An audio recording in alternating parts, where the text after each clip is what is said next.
Hey, it's Grandpa, or DJ Wildebeats. Well, I guess not really a DJ because of COVID. Anyway, I had so many questions and comments with regards to my time on the road with Van Halen that I thought I should see if I could dig out a few photos for everyone.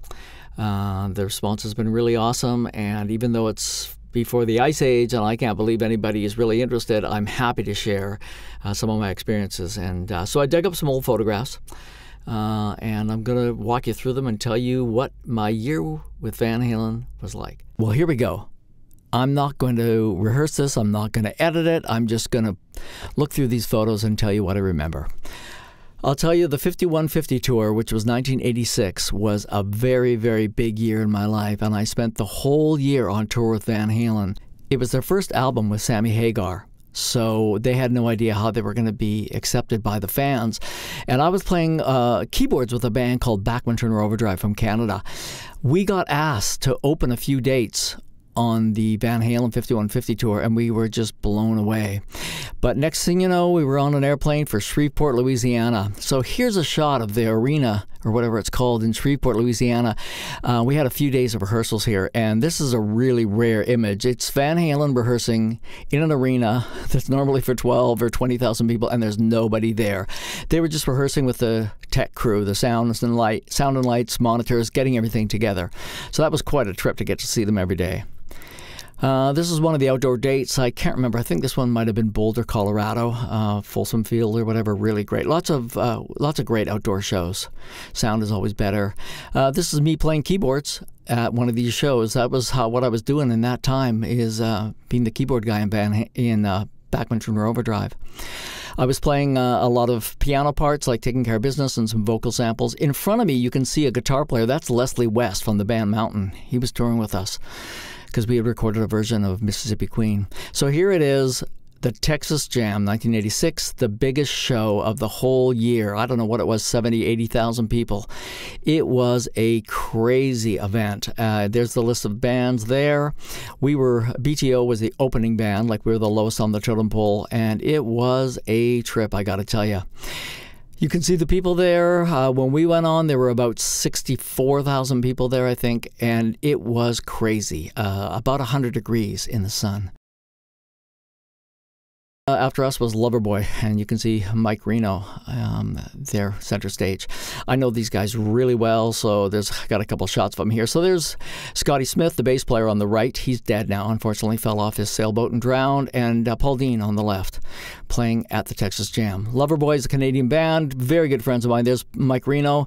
He had been in a band called Moxie before that, and I met him he played my high school dance in the 70s with a band called Synergy, a cover band that he was in.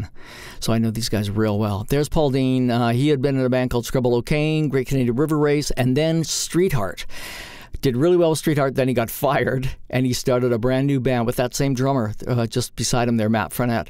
There's Matty on that riser. Amazing drummer, very underappreciated. Anyway, so there's Loverboy rocking out at the Texas Jam.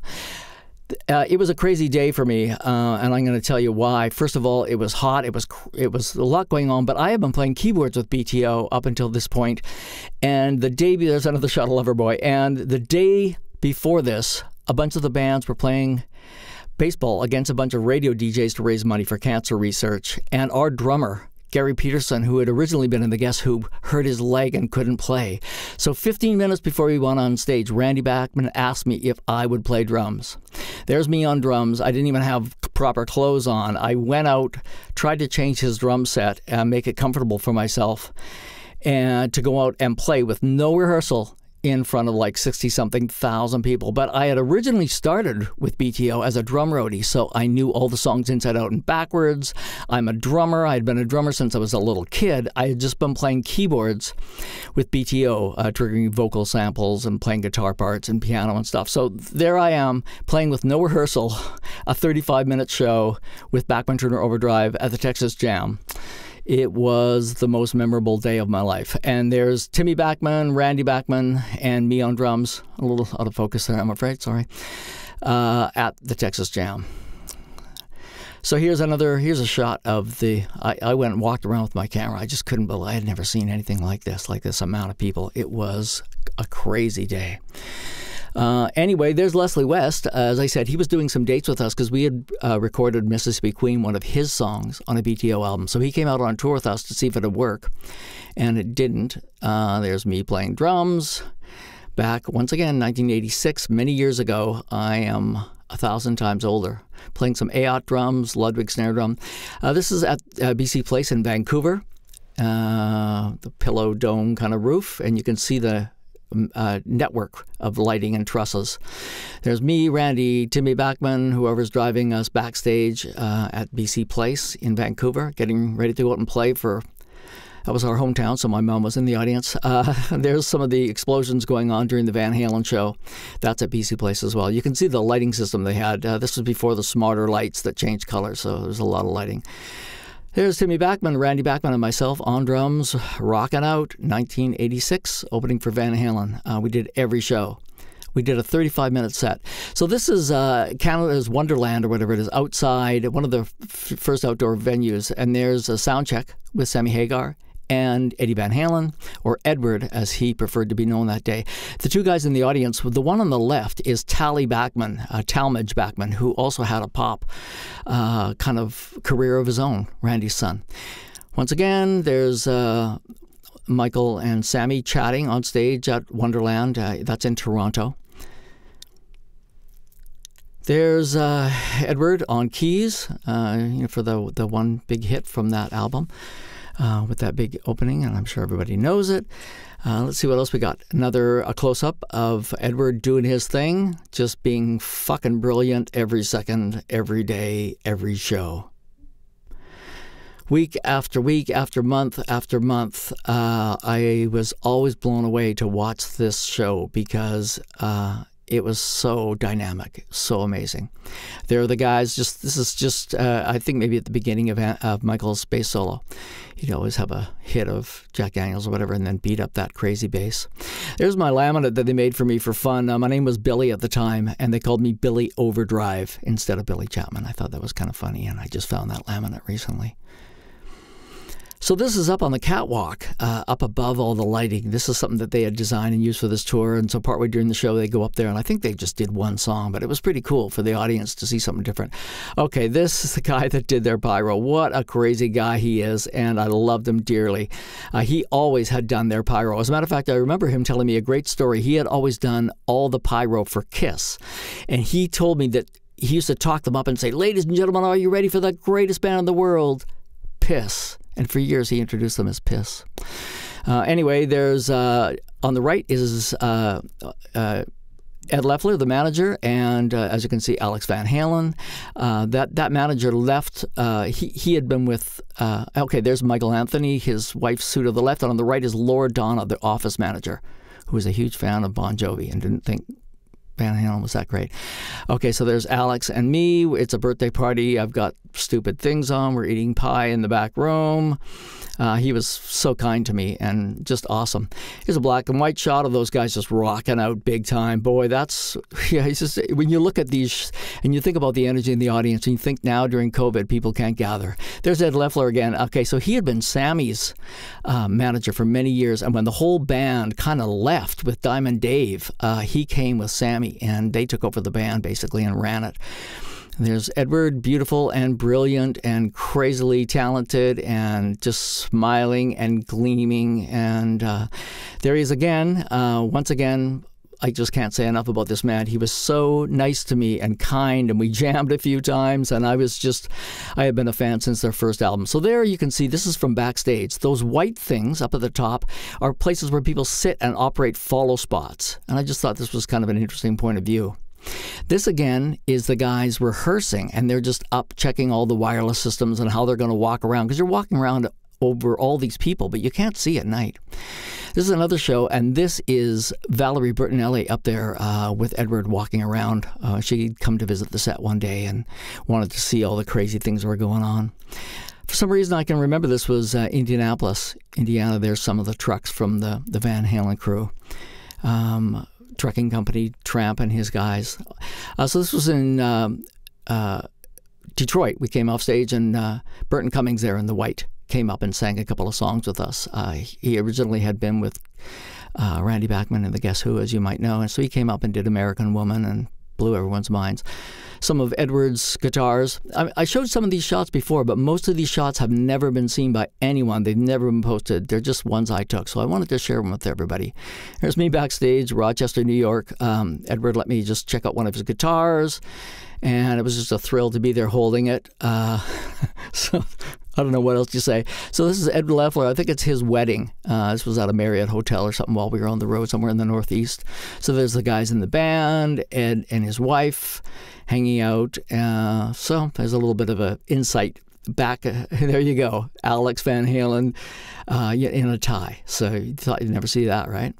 There we are backstage in Rochester again. Edward on the left, and then Randy Bachman, the bigger guy, and then, of course, Sammy and me, the young guy blown away by what was happening in my life at that time. And here's the guys backstage posing for some sort of a photo shoot, and I just clipped off a little shot, just being on the sidelines there. This was a fan dressed up as a guitar, of course.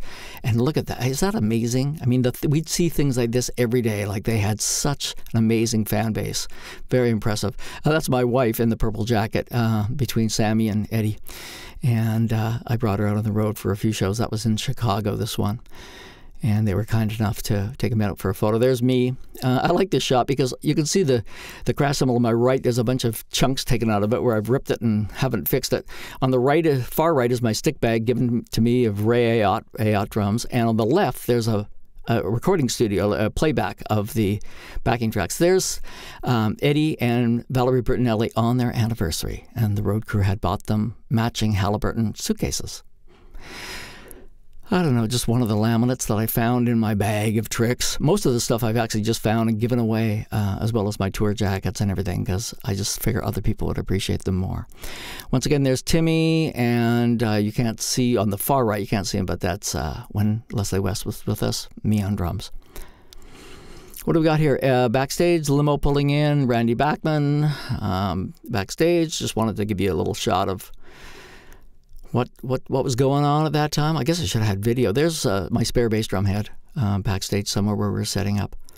I just thought it was kind of an interesting shot during the daytime while the drums are getting cleaned and tuned. I love this. Know When You Know. That's one of the Van Halen tour buses. Another one said, "Show us your tits." They changed them all the time. Always kept me laughing. This is Hank Williams Jr.'s tour bus. We ran into him somewhere. I just thought I'd get a shot of that there. That's the side of a truck on the Bryan Adams tour. The Bryan Adams guys were friends, and they were playing somewhere in Florida when we were there. And my friend Pat Stewart was playing drums on this tour. This was the Reckless tour. So I went to visit them, and I just took that shot of the side of one of the trucks. That's Tammy Wynette's tour bus. Once again, I just, we're just driving around and saw it somewhere and thought I'd take a picture of it and share it with you. There's Randy. You can see the lighting rig behind us. All those white things all over his guitar are actually little glow-in-the-dark stickers that one of his kids gave him. Some people thought it was mother of pearl. Okay, so there's me on the left and Sammy. This is right at the end of the tour. I've cut my hair short. And just a quick little, I guess it was a selfie almost. And then this next shot is Eddie and me. He had just got his hair cut too the same day. And sitting on the couch on the far right is Kelly Van Halen, Alex's wife. She's from Canada as well. She was a really nice woman, very nice, very kind. This is the last show of the Van Halen tour. You can see Eddie's hair is short here, and the whole crew got on stage and danced across the stage.